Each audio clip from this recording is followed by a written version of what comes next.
Okay.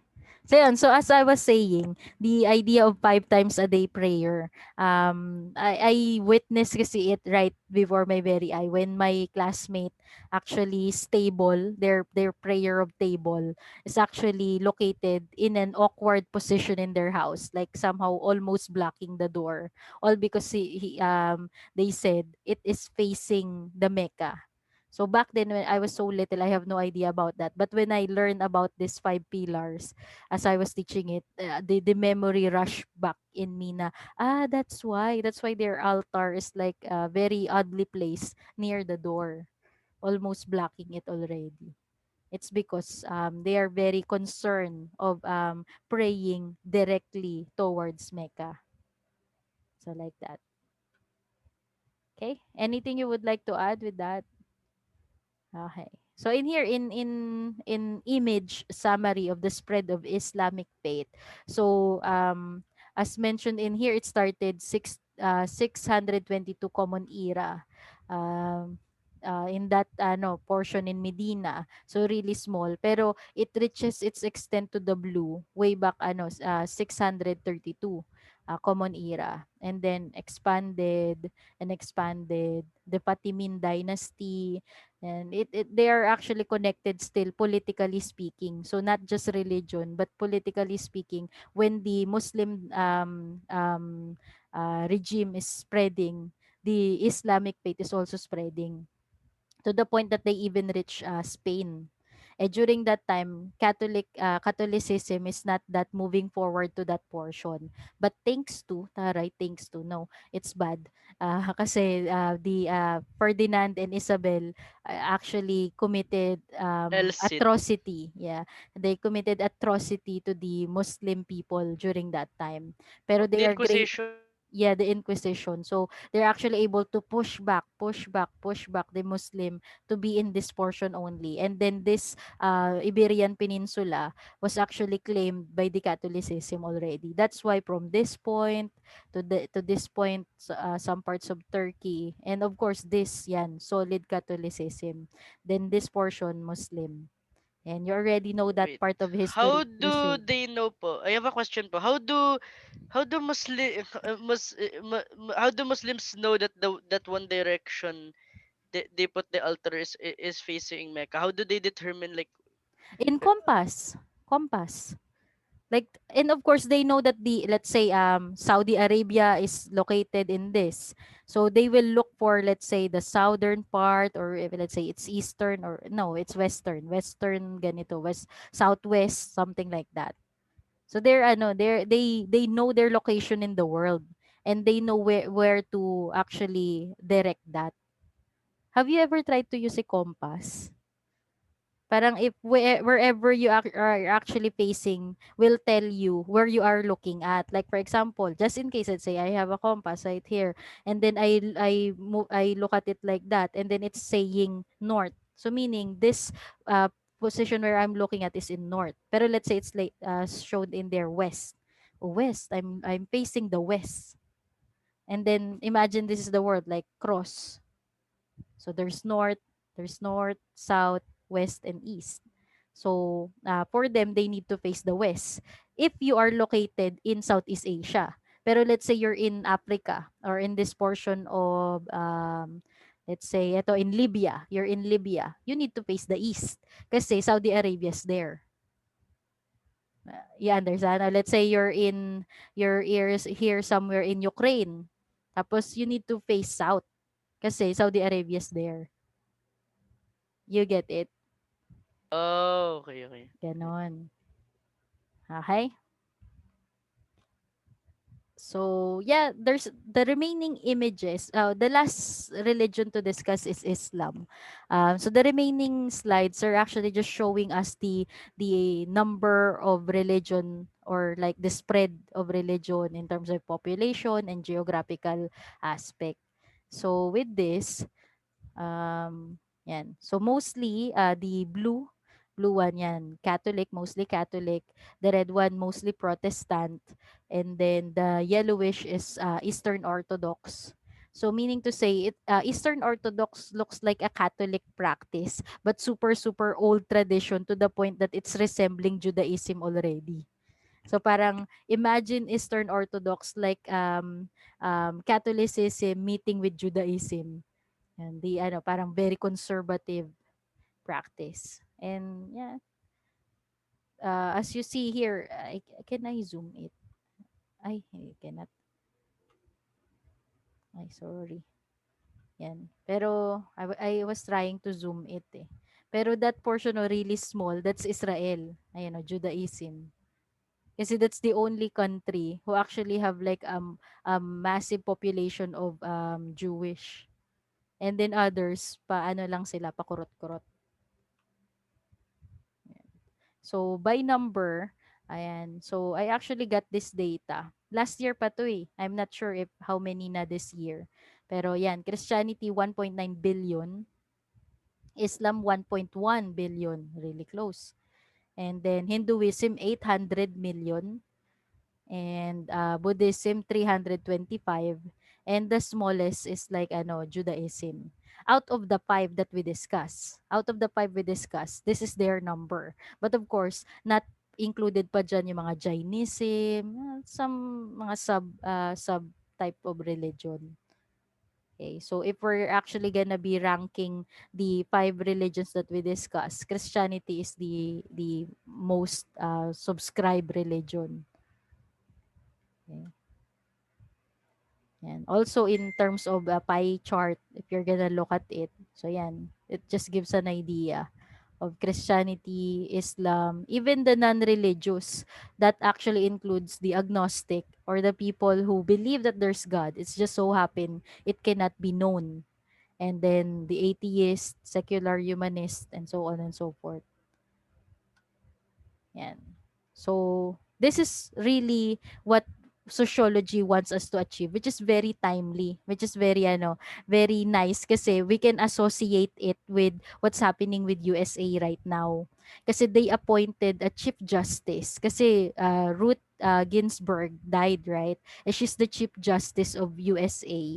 And then when she died, the claim pa nga is she's not even cold pa, parang the administration daw, the current US administration is already planning on how to replace her kasi they wanted to replace her to someone in their own party, Democrat. One thing with the woman that they replace Ginsburg with is a very religious woman. Very religious woman to the point that people are expecting that she might change some laws that actually passed by Ginsburg out of her liberal claims, kasi Ginsburg wants equality for all, women's rights, and even LGBT rights, and so on and so forth. Meanwhile, the one that replaced her is very religious. So dun na papasok, that's the time wherein sociology needs to step in, because sociology always promote the separation of state and church, that government is government, religion is religion. It's just so happen people at current state having hard times to separate that because it started in history. Ever since the man is able to think and speak and write, their religion is associated to leadership. 'Di ba?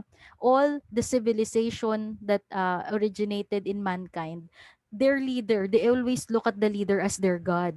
And then time passes by, the if not, if the religion is not, if the leader is not godly in perspective, the leader is actually very trustworthy in terms of righteousness, na parang he's so good na should subscribe in a certain religion, tas he will spread it all over their empire. 'Di ba? That's what happened with Catholicism, and yun nga recently in the Islamic faith, na as the empire spread, their religion also spread. So what I'm trying to say in here, ever since the world began, it's really hard to separate state and church. But there are some countries who are successful actually to do that. Majority of it, European countries, whose your religion, you keep it to yourself, and then let the government manage the people. Because accepting the separation of state and church is also accepting that not everyone subscribe to the same religion. And pero everyone lives in a certain country. So anyone who lives in the same country should actually experience equality for all, di ba? Parang that's the idea of sociology in their promotion of separation of state and church. Do you have a take on that? Do you have your comment about What separation about of the Philippines po? yun pa, 'di ba? One thing with the situation in the Philippines ever since I think Cory Aquino time, people the government the politicians always hold on to the Catholic faith kasi they have a strong voting bloc. And if let's say a Filipino see a politician praying, let's say pupunta sila in a church tapos may photo op in there, they're praying there, or like there's this priest praying for them, parang good agad yun, pogi points agad or politician points already na they're looking as if they are very close to God. Tapos they will also pass laws and things that are also related to biblical aspect. So things like that. Philippines is far from from accepting the idea of separation of state and church. Yeah, which leads to my next question po. What if that ever happened in the Philippines po? What do you think would happen If that if will happen, church and state were separated? it will require a lot of maturity, which I think far pa. And if ever it will happen, I think we'll have a better government. Kasi pansinin niyo, like majority of our politicians, they're like very somehow religious inclined to the point na they don't care about others who do not subscribe to their religion. Parang yung certain religion lang that they're catering is their main concern. And then others who do not subscribe to their religion, parang they don't care. Ano lang kayo. But they're still voter. They're still Filipino. Why they're not priority as much? Yun yung that's the concern in there. Basta me, again, my opinion is my opinion, and you could still have yours, and I can listen to that, and I can entertain that. In the book that I am listening to, kasi ano siya, audiobook. I was so struck by last night's portion in that book wherein I believe it's Aristotle who said daw na a great mind can actually entertain a thought without absorbing it. So a great mind can entertain a thought or ideology without that man absorbing it. So I want you to practice that as well. Na if you have your own ideologies, okay, pero don't be close-minded. You still hear out others and then entertain it. Okay, that's your point of view, that's your concern, or that's your opinion. That's nice. Tas yun, sign of wisdom yun. That you're actually able to entertain.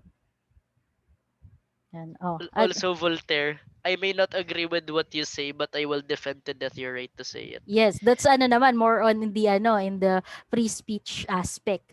But with what I heard last night, it's more on your your wisdom, yung humbleness to actually entertain others' opinion. Like genuinely entertain, hindi yung pretending lang, really? Nice. And then you're really not absorbing it. It's still not a good practice. Okay. Tapos there's this statement from the fourth president of USA, si James Madison. Tawan-tawa sila when they when they actually learn it. Yeah, last year or James mga Madison.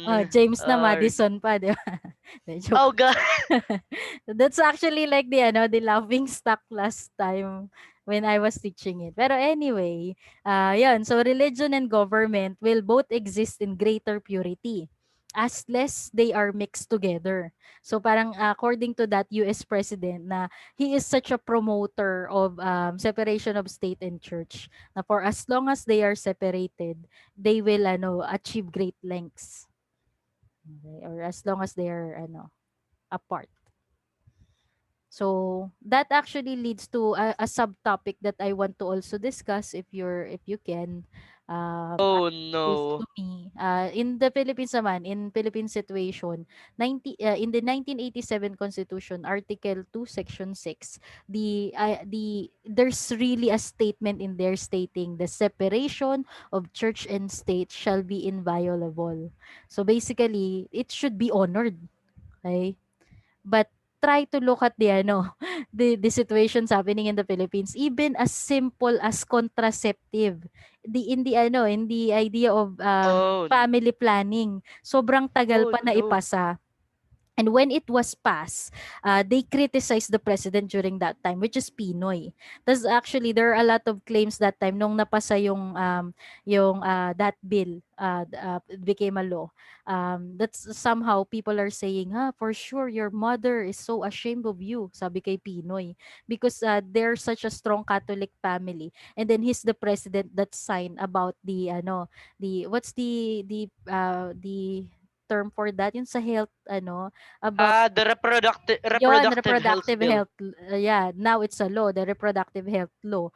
Kaso, actually, ang tabang nga nun eh, the reproductive health law, it was passed hoping that students will be taught somehow about sex education properly, and then the idea of contraceptives will be available, and things like that. It's just that the when the law was passed, it is so filtered already to the point na para wala rin siyang pinagkaiba sa before. Kasi contraceptive is really available. It's just like it's not being promoted much. Take a look at now. It's already a law. Was it promoted? Hindi. So it's like for show that it was passed. But there's no implementation, which there you could see that there's still this touch of the church in passing of laws. Okay. That's why the speech of Pope Francis, if we're gonna go back, that's actually a great turning point in church perspective, na it seemed as though the church is giving way already for the marriage equality to happen. So when that happened, maybe the span na dapat 50 years, maybe the marriage equality in the Philippines will arrive mga 49 years. Kasi there's this parang data, parang prediction na in 50 years pa daw the marriage equality would be available in Philippines because of our very far behind principle. Pero yan, that's just what I'm trying to say. Aside from the reproductive health law, the divorce bill, tagal kaya up until now it's still a bill, it's not a law. Oh Diba? no. Which is the church kasi is stopping it. It's not daw parang correct in morally speaking. But all over the world, divorce is actually recognized except in the Philippines. You see? So how strong the claim of the church to what's happening in the law. Pero it's stated, constitution, it should be 'di ba? They should be separated. So yun, you see the irony of what's in the Constitution and what we are actually Yeah. experiencing. So these are Our like the laws have things. lost their teeth. Yes. So these are like the things that you need to be aware of. Yung the politicians that we are actually putting on the seat or in the throne somehow, they should know what they're doing. They're not supposed to be controlled by other aspect. Kasi tendency, they're not following what they should be doing. Diba? So that's actually the end of discussion. But I think it's only Justin lang who's like emotionally invested in the topic. If others as well would like to share something about our topic of religion, that would be I better. want to share something po. Yes, yes, Anika. Ano po kasi in our prayer meeting po, there was this thing that Ate Nick said po that in the Bible it was stated po that one of the signs of the end time po is that all religions, I like there will be a time when a force will try to unify all the religions po, something like that. And then there was this ano po, 'di ba, like in the Catholic Church, they try to embrace like all religion po. They try Mm. to unify all the So like religion, and a sign of end of time. yes po. And then somehow that ano po, that struck me po kasi it's already like happening. And then also they're trying to embrace this worldly mindset like the LGBTQ, that po, Mm. and also accepting of the other religion. So I'm also thinking now it's really true what the Bible is telling, sure. Mm. And at the same time, opo, Mm. parang ano po kasi during this quarantine po, like I've been always ano po, I'm always attending the Bible classes of Pastor Daniel, and I'm always learning about the religions po talaga. And then I also realized po that with the other religions po that I because ano palang I cannot avoid sometimes like questioning my Mm. own religion like that, Yes. questioning my faith. But then suddenly my faith became strong because ano po, there is really, it's really the truth and there's evidence po. Like for example, what I noticed lang po in most religions, sure, like in most religions po, they try to tell that ano po, you can do ano po, parang they try to achieve like somehow an awakening po. But it's not really true. It's like a deception po kasi it's like you're trying to achieve that awakening or that enlightenment by yourself. It's Mm. like they're forcing that belief through you po. And I noticed that in most religions lang po.